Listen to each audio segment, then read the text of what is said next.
Hello and welcome back to a new video. Today we're doing a vlog. I think I should make this a literal series because I literally go out like once a week and I don't always vlog it because I don't want to, but I go out to these places and I always think to myself, should I literally make this a series? Because I do too many things on my channel. That should be too many other channels, but I don't really care because everything goes under one channel because that's what I want to do. But today we are going out to another like convention type thing. And I can't really explain it because it's kind of hard to explain it from where I saw it, which is right here. It's from Eventbrite, which is where I get literally majority of my events because I need someone to get out the house with. You know, it's winter and they're all free. And it's called Cocktail and Complicity. And it's about how capitalism, the election, is all like affecting non-profit businesses, small businesses, and just founders in total. So I don't know why I keep going to these events. I honestly do not want to make my own company at all, but just the idea of knowing the issues between what's going on and how these businesses are being affected every day since they started progressing is always interesting to me. Even though this information is like purely educational for me, and sometimes it's entertaining because you never know who might make a business in the future, and I'm just be like, oh, these might be some issues you might face. So I think it's all like going somewhere in this head, being stored away to be forgotten until someone says, I'm making a business. And I'm like, cha-ching, information overload. So that is what we're going to. It is like 5:30 right now. The event starts at 6. I will be late because it's an hour away from me, but hopefully I'll get there somewhere on the time before I miss any really important conversations. But let me show you my little fit because it is a little bit different today, as my outfits always are. It's like 100% thrifted. I never showed you guys these outfits. I literally just washed it. But this is a Los Angeles kind of sweatshirt that I've always seen people wear in TV and stuff. And I thought to myself, this is kind of cute. I'm not from LA, but it's really cute. It is pink and green, but this pink is hella pixelated. I don't know why. But this is the outfit.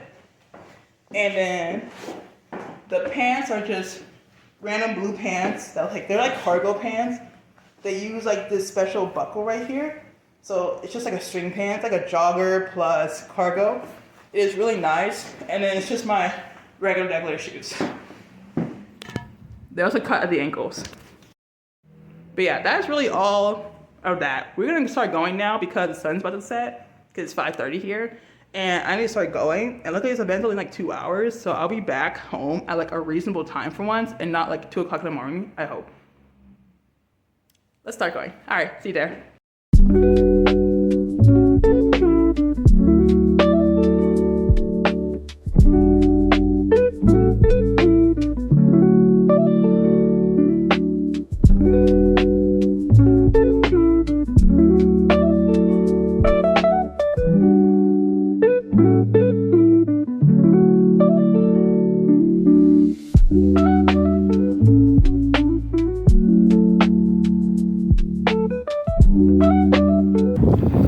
Where am I going? This is where I came from. It's also super windy, but literally I am walking in an alleyway, and I don't know why Google told me to come this way, but yeah. And 65 years later, we are still battling for equity in art. And very proud of that work I do. And also, I am an author of my first children's book, where I'm a brown girl. Very proud of that. It was a lifetime in the making. And we have to release the follow book, My Brown Boy, in January of next year. So thank you. We're around, I hope. I'm going to pass it to this amazing panel to do their introduction, and then we'll get started with the conversation tonight.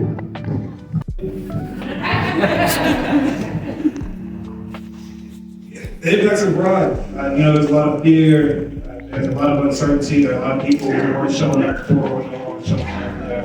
Our stores no longer shopping. There are the knock-on effects that are coming down the line. I think the most profound impact that I see right now is paralysis.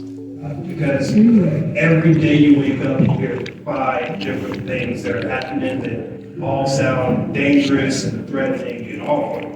And you have to wonder, what is it that we can do about it? And the thing that I really want people to grasp a hold of, actually, the two things I want people to grasp a hold of. One is that these people are not that competent. They cannot wage a 10-front war and win. It's not within their skill set. They came into the first administration not knowing what they wanted to do, but knowing they wanted to do something. They're coming into the second administration. It sounds like they're organized, but they just know what they want, and they have no idea how to do it. They don't have the competence and skill to deport 1.5 million people, to take over Gaza, to root the world of DEI, to do all the long laundry list of things that they say that they're going to do. The skill set isn't there. So I think it's incredibly important for us to find the impact that we best suited to make.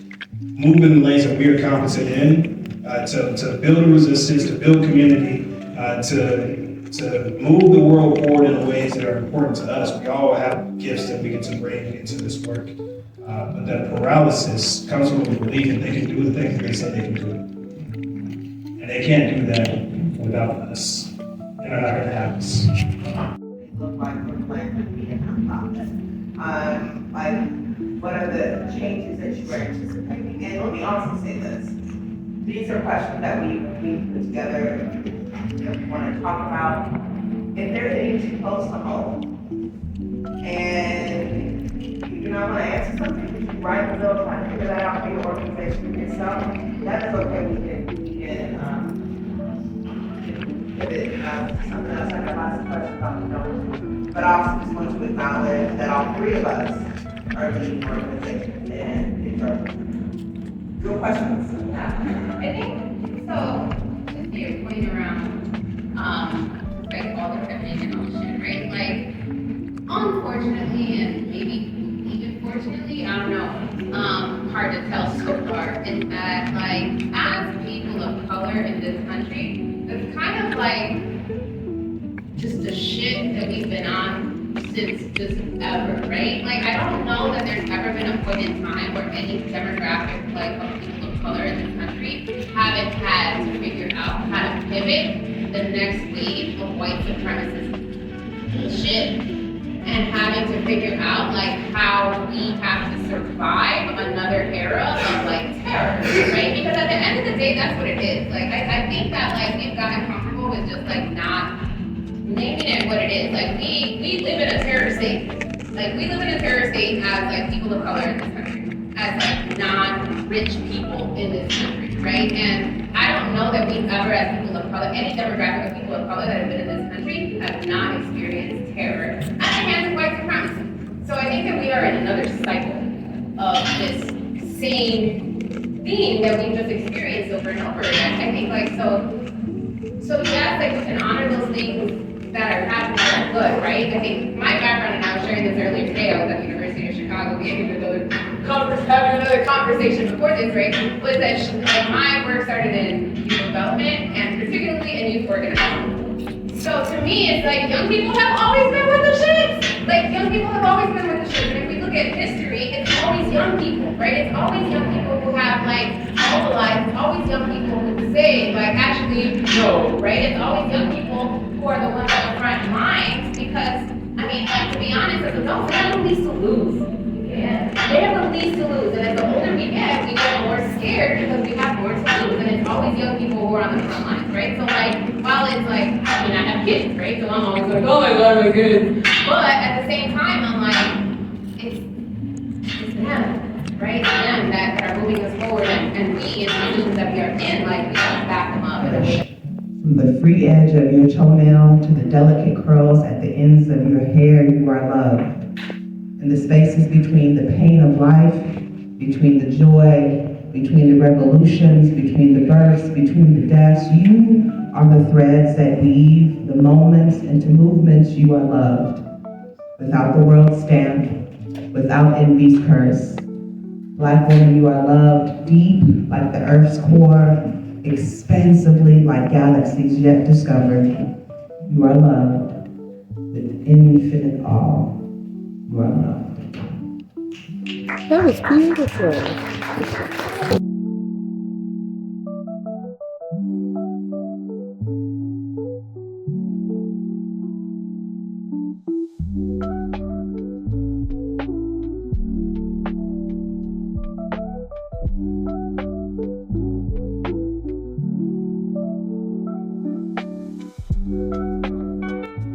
Hello, and I am back home. I am back home. It was so cold outside.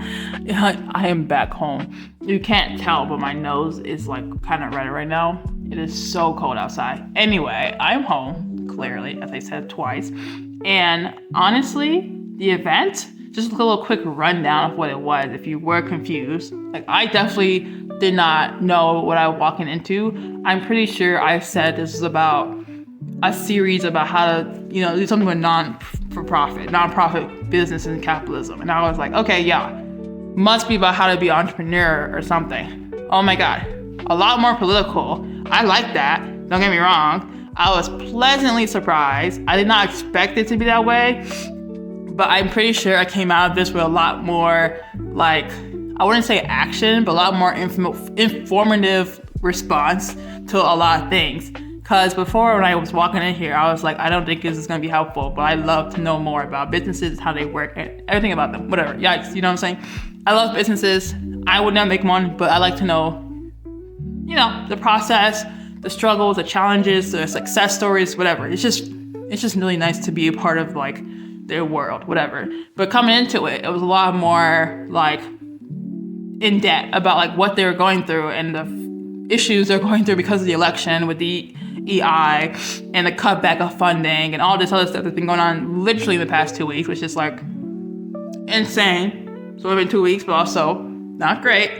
But it was just a lot more nuance. And I was just like, oh my God, I knew that nonprofits were going to have a lot of issues, right? Because they are the ones who have the biggest amount of federal funding / state funding when it comes to businesses, especially when it comes to being like really small or whatever and not making their own money.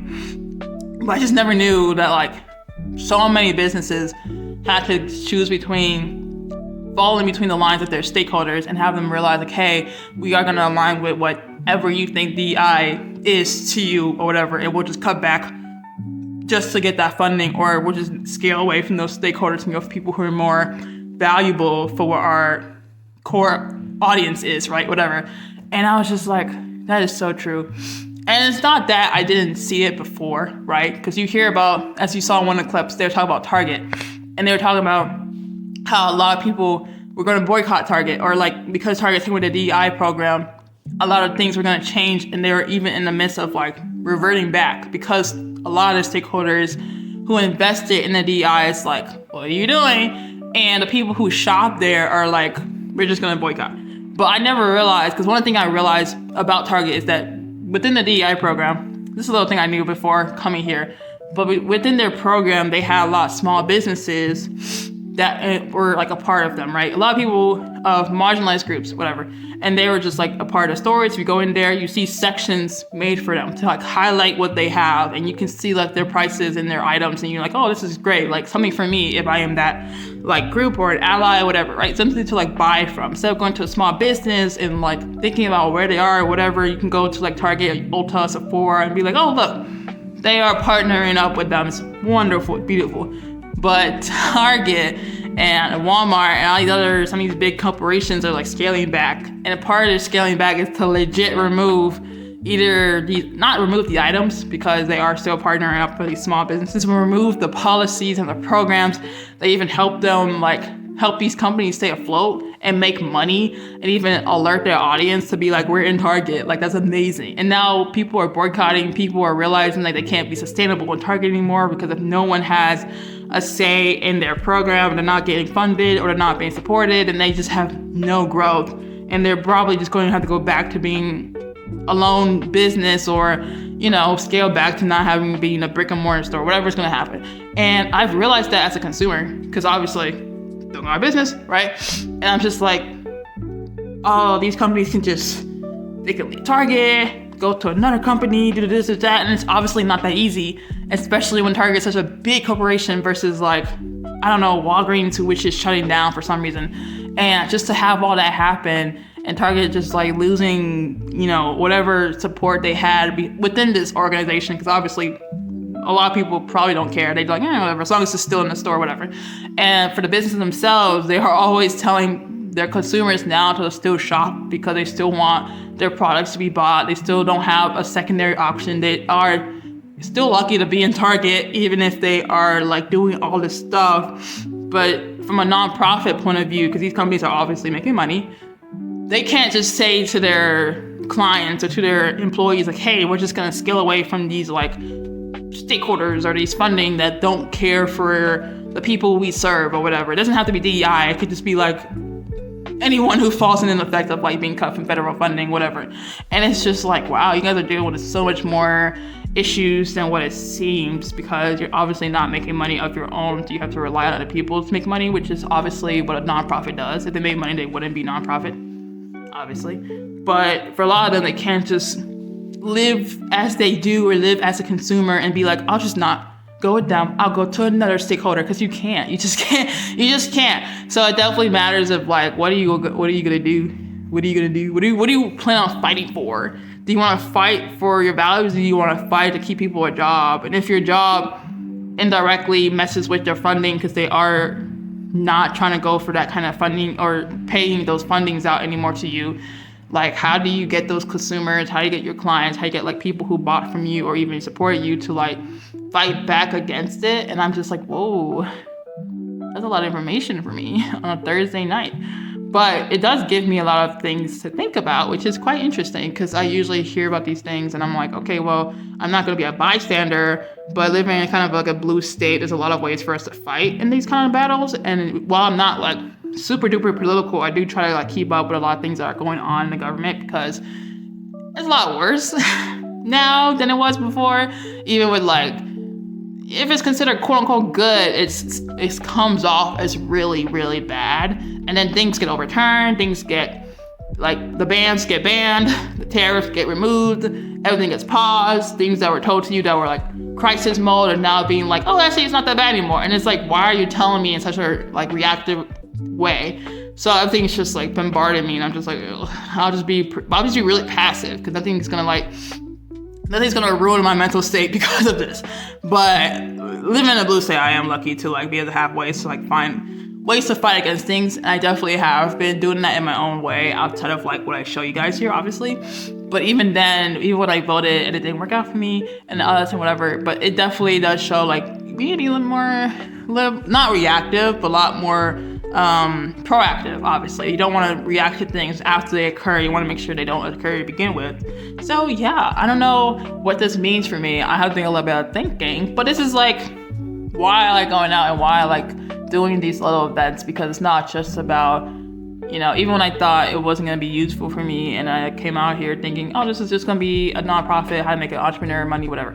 It was clearly not that. It was clearly a lot more detailed and a lot more interesting to me. So if you don't like it, I'm sorry. You know, it is what it is. But I definitely enjoy it, and I like having these as evidence and proof that I went here, so that in the case of 2 weeks from now, I forget what I did. I'm just like, didn't I go to this? And isn't this? Didn't I say I wanted to make a difference? Or not a difference, because that's a lot of pressure. But just to like do more research, be more informed, really talk about this with more people instead of just reading about it and being like, oh, that's heavy, you know, and keep it moving. So I don't know. We will see. We will see. My city is pretty proactive in that kind of way. But so we'll see about what they have more about this in other places in my city, because I would like to be more involved, and hopefully I can bring y'all along. I don't really try to get super duper pretty local, but I did show you guys that I voted, so like, who cares? And also at this point in time, being political kind of involves a lot of things in our lives, and it always has been. People just act like it doesn't until it benefits them to be political, which it is what it is. But I think it definitely matters to be a little bit, or not be political, but like be more progressive in what you do. Otherwise, people do it for you. And then when you get mad, it's like, why didn't you care before? So all that to say, I had a great time. I had a great time. And this camera is really dark, so you really can't see me, but that's okay, because I am still glowing. But that's really all I have. That's my video for today. And that is a lovely, lovely time. I will be going back at the end of the series, because this was a good conversation. Next time, I'm gonna get there a little bit early. You can sit down. 'Cause I was not sitting. I was standing the entire 2 hours, which was a little tiring, but it was really nice. They had beautiful art. Still Black History Month. It is a lovely time. But I will stop rambling and I'll let you guys go. Happy Super Bowl Sunday. I know it's the Eagles versus the Chiefs. I don't usually watch football, but I watched it this year. I watched it last year. I watched it again for definitely the halftime show, obviously. And I will see you guys next week. Same week, same days, maybe, whatever. Anyway, talk to you guys again next week. I don't know what I'm doing. We'll figure it out after Sunday. But I'll see you guys then. Bye-bye. See you.